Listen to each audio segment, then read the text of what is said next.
The breaking situation out of D.C. We're getting an update. What you see right there is Muriel Bowser, the D.C. mayor. Behind her, several U.S. senators. And to the far left, actually, the newly sworn in Department of Transportation chief. He just got on the job about 2 days ago. Let's listen to what they have to say.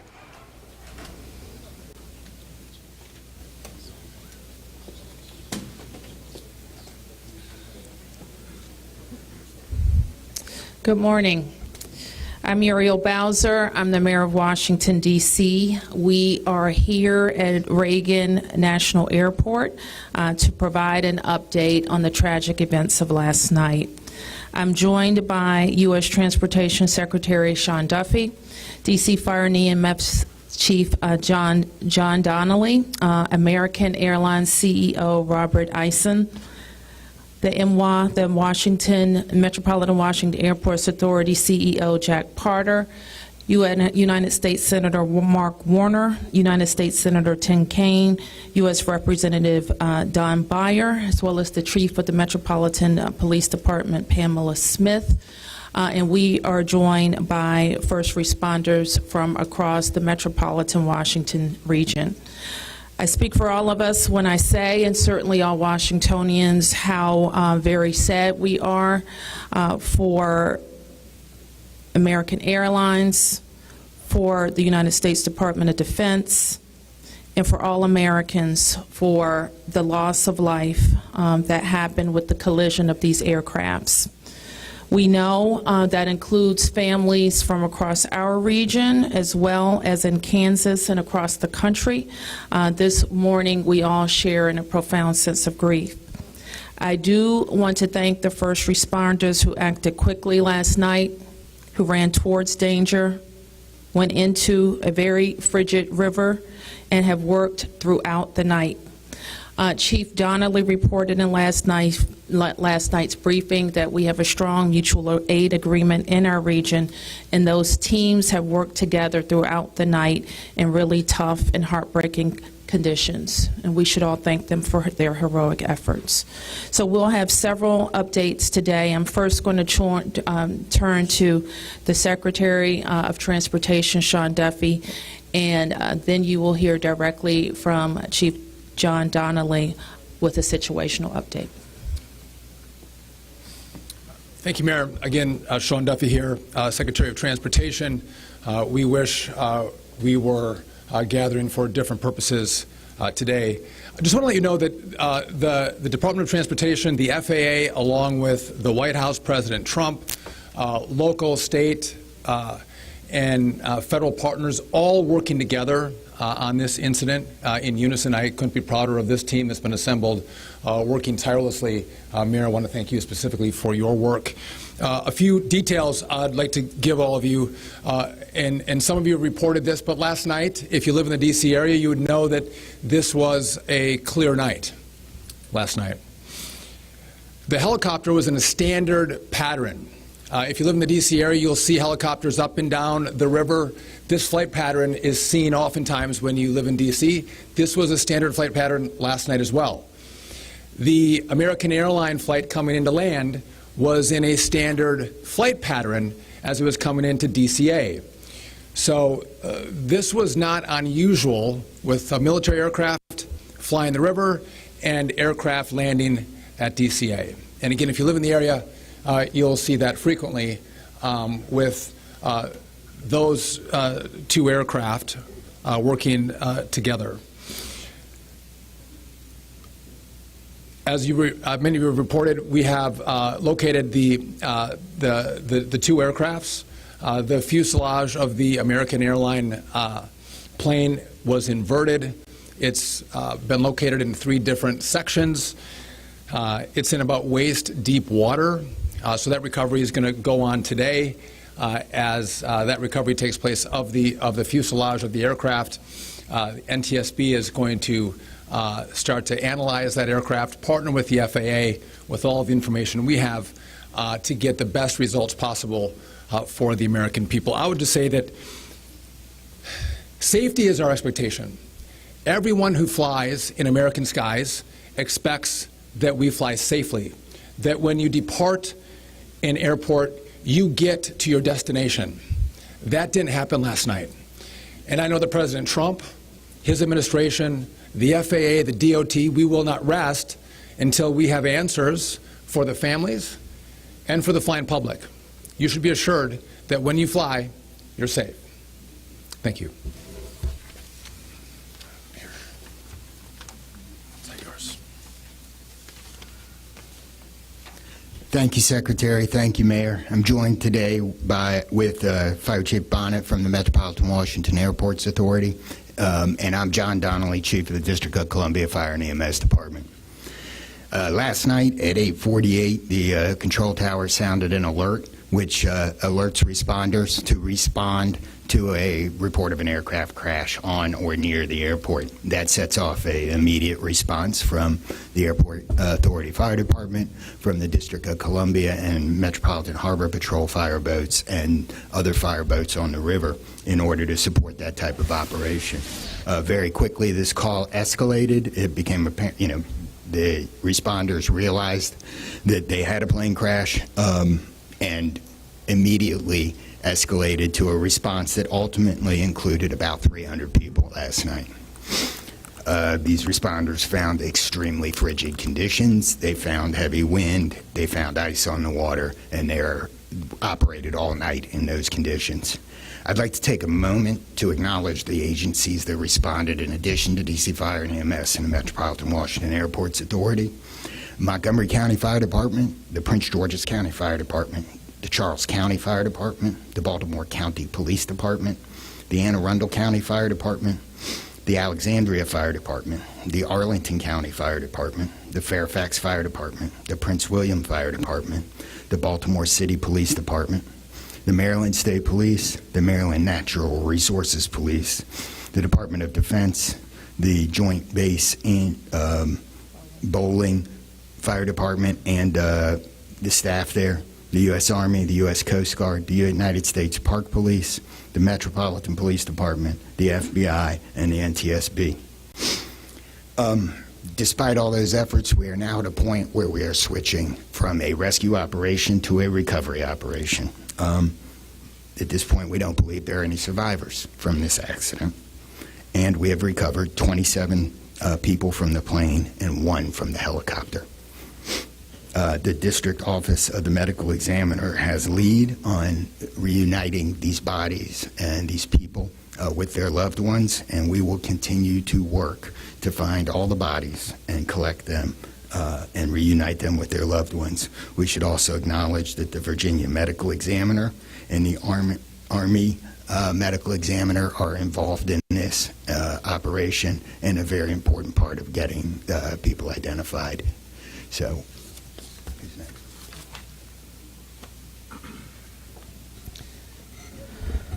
Our hearts are certainly with all of the crew in American Airlines, and we'll hear from CEO Isom.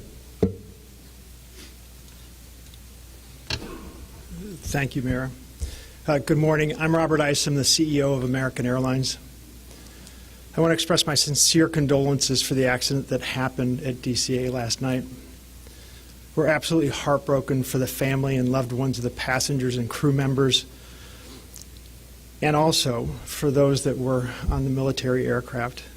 Our focus right now is doing everything that we can to support all of those involved and also the PSA Airlines team. This is devastating. We are all hurting incredibly.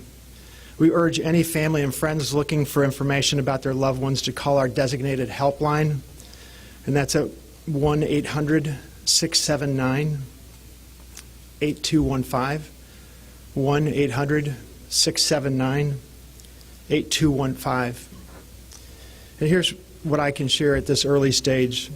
American Eagle Flight 5342, operated by PSA Airlines, traveling from Wichita, Kansas to Reagan National Airport, was involved in an accident just before 9 p.m. local time on final approach into Reagan National.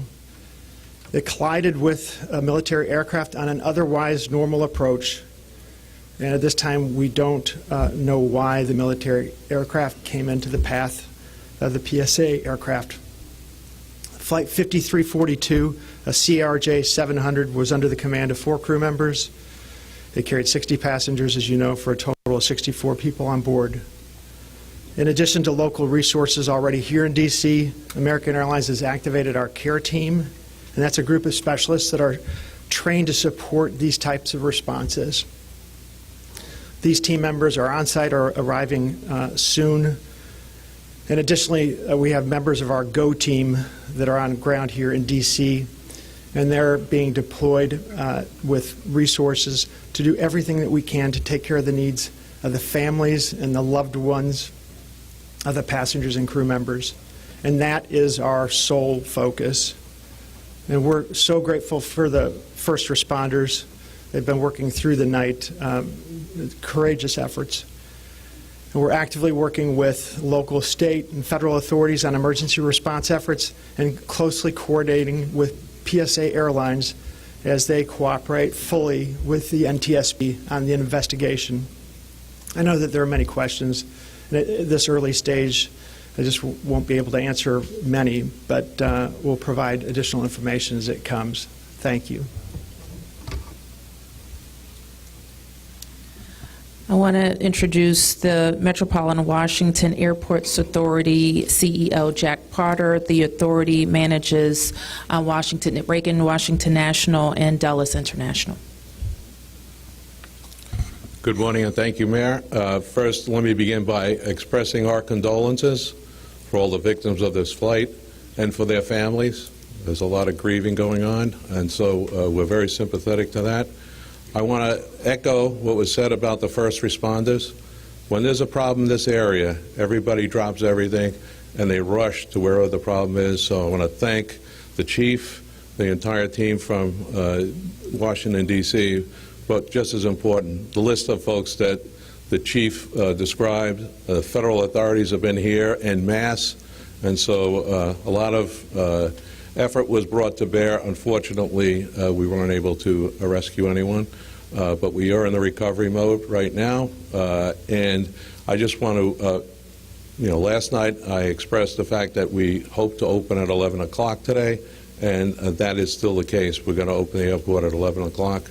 And again, condolences to the families, and thanks to the many, many who are still out there working very, very hard to complete this recovery. Thank you, Mayor.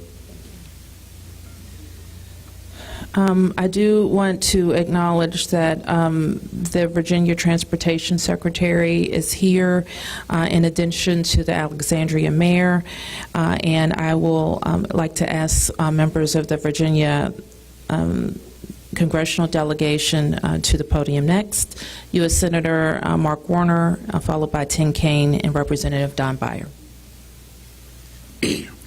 Thank you, Mayor. I want to join with everyone else and express my condolences for the victims. For folks who don't live in the DMV,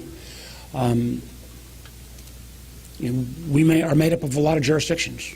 Reagan Airport's in Virginia. Across the river we have Maryland, obviously the district, but as been indicated by the chief, when tragedy happens, all those distinctions between the various jurisdictions and our federal partners all disappear. And I want to again thank all the first responders. On a personal note, I'll just add that literally I now know I was coming back from the district from a dinner to my home in Old Town Alexandria. And while I did not see the collision, I wondered, I'd never seen this many red lights streaming towards the airport and across the river in Maryland about this time. My phone started blowing up, and I realized that this accident had taken place. There'll be a time to figure out. I know NTSB will have a briefing later in the day. But to the victims, our condolences. To the first responders, our thanks. Sorrow, thanks, and questions. So sorrow, as all have expressed, to the crew, to the passengers, to the soldiers, to their families, to their friends, to their loved ones, to people who are still trying to get information and unsure whether their loved ones have been lost. We offer our profound condolences to them and our sorrow for this tragedy.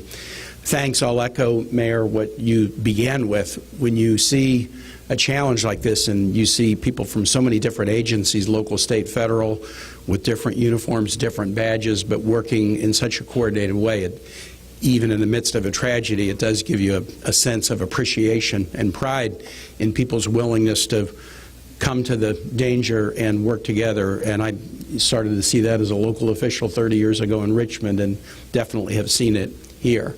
And then finally, questions. There are going to be a lot of questions, obviously, a lot of questions. And that's what the NTSB's job is to be an independent investigator of incidents like this. And they are here. We were in dialogue with them earlier today. They've been here since they got the alert, and they will be doing the work and playing lead in answering the many questions that we have. And that's as it should be. It's not a time to speculate. It's a time to investigate and get answers to the questions we need. And I have confidence that will be done. Thank you. Following up on the Senator, I think grief, thanks, and service, with millions and millions of Americans traveling every year, we are all grieving, knowing that it could have been our loved ones, it could have been us. And our hearts go out to all those who have lost folks. In a most partisan place also, I'm really thankful that Democrats and Republicans, people from all over, have come together to try to make sure that people are served. As a local representative, I want the families to know that our office is available to serve you in any way we possibly can through this time of grief and transition and loss. And then also just note that we're deeply grateful for the people who risked their lives last night on a moment's notice and spent the whole night on the river in the ice and the wind, serving us. And then finally, as Senator Kane, Senator Warner noted, after the NTSB investigation, we've got to make sure that at the federal level and with the support of Virginia, Maryland, D.C., we're doing everything we can to make sure this does not happen again.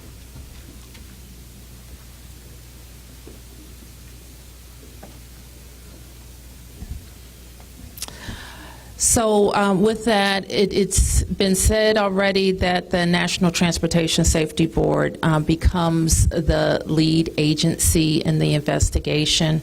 Our jurisdiction in D.C., where the crash occurred over the river, concludes as we, in the leadership role of the Unified Command, as we shift to a recovery effort. We expect the National Transportation Safety Board to provide briefings to the press later in the day. So at this point, we can take a few questions. Yes? Can you say without a shadow of a doubt that people are safe to fly? What we can talk about today is what happened here with the collision of these vehicles. We've said what we know, and that the National Transportation Safety Board continues to investigate. I don't know that any of us have been briefed on anything that would suggest any other aircraft are implicated. Yes? You're still missing 30-plus people in the water. What are some of the challenges in recovering them right now? Chief? So the rescue operation, or the recovery operation, goes on. It's a lot of touch and feel in the different parts of the plane or in the helicopter, and the crash area is a little spread out, so we've got some work to do. And I think it's a pretty normal type of situation. I don't think it's extraordinary. How spread out is this debris field? So the wind started blowing last night, so we've had debris travel from the airport down as far as the Wilson Bridge. Mile-wise, how far is that? I couldn't tell you. Less than a mile. This is a question for CEO Carter. You're going to open the airport at 11 o'clock this morning. How are you going to do that? And what impact is that going to have on operations, on passengers, on people's anxiety? How are we going to do this? Well, we're going to open the airport at 11 o'clock. It's safe. We've worked with all the federal agencies, FAA, and it's been determined that we can open that airport safely. The recovery effort that's on our property is on the waterfront. Our primary runway, 119, will be open. It's away from any activity. We're going to have a secure area around that. So all are comfortable that we can get back to operations. Now, each airline will announce or communicate to their passengers what their operations are going to be. Obviously, their networks were disrupted overnight, and so we might have a slow recovery, but the bottom line is we will begin to have aircraft moving in and out of this airport at 11 o'clock.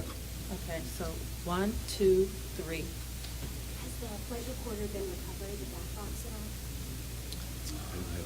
all? I don't think we can say anything about what's in TSB's purview. You mentioned the airport opens 3 hours from now. There's a lot of helicopter traffic from the military, U.S. Park Police and all that. Will helicopters be flying right through here as well, beyond the recovery efforts? I don't know the answer to that. Jack, do you have anything to add? We don't have anything to add about that. Yes. This is for Secretary Duffy. Can you reassure Americans that the U.S. still has the safest airspace in the world? So the question is, can I guarantee the American flying public that the United States has the most safe and secure airspace in the world? And the answer to that is absolutely, yes, we do. We have early indicators of what happened here, and I will tell you with complete confidence, we have the safest airspace in the world.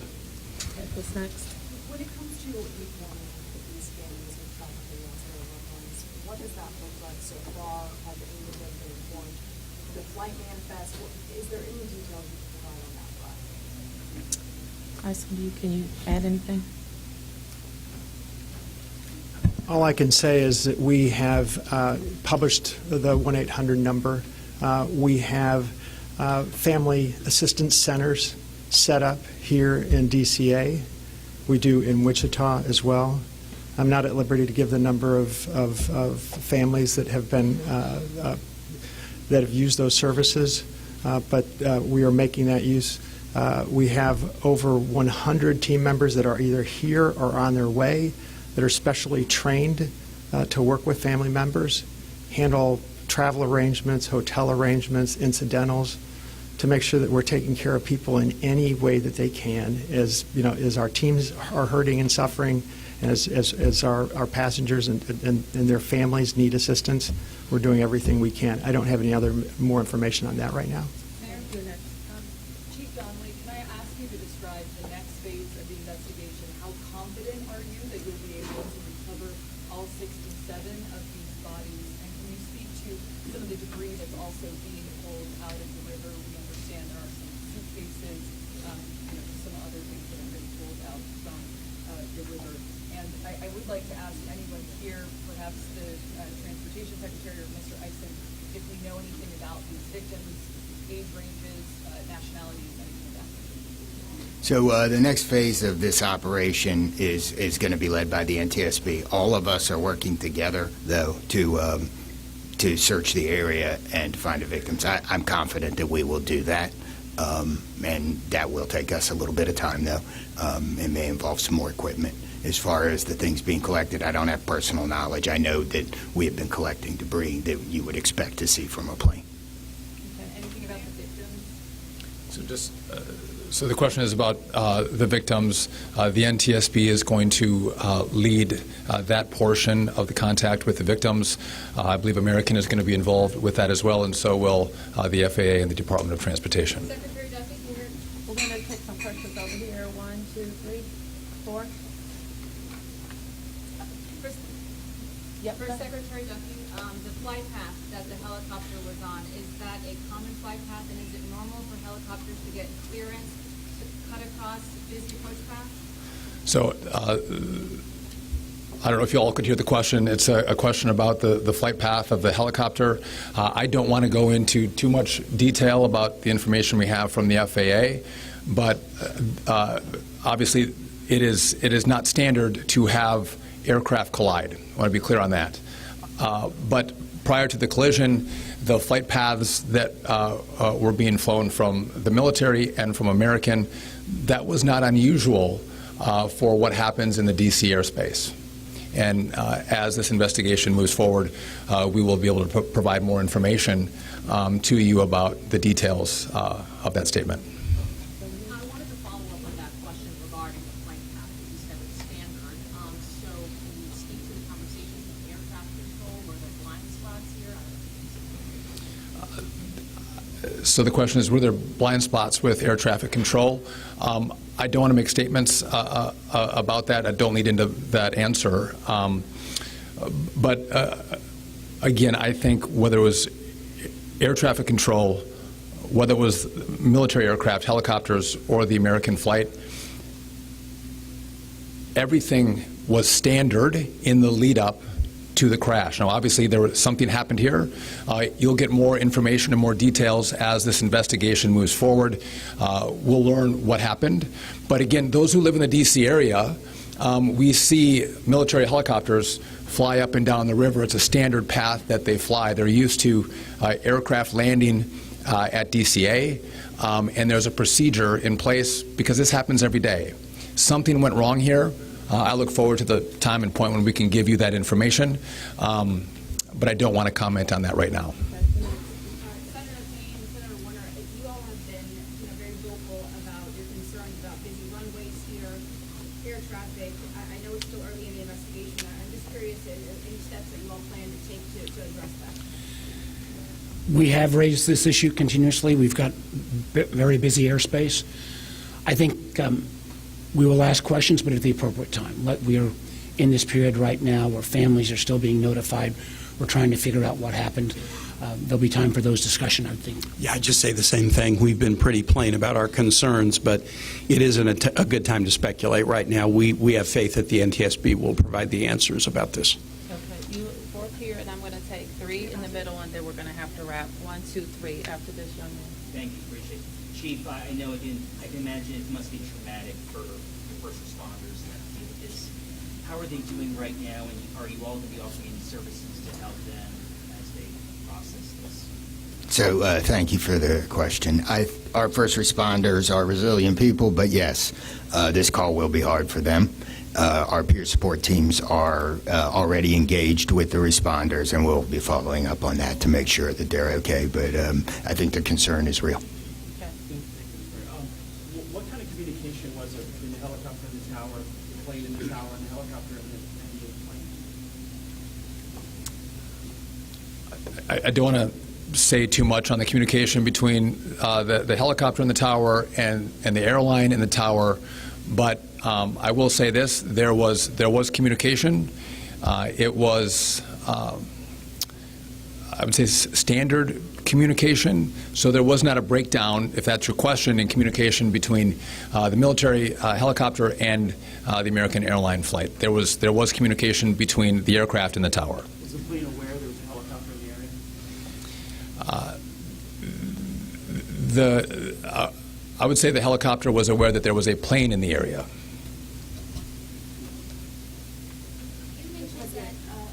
So the president, you said yesterday he called into the briefing room. Has he returned to the briefing room since then? Have you spoken?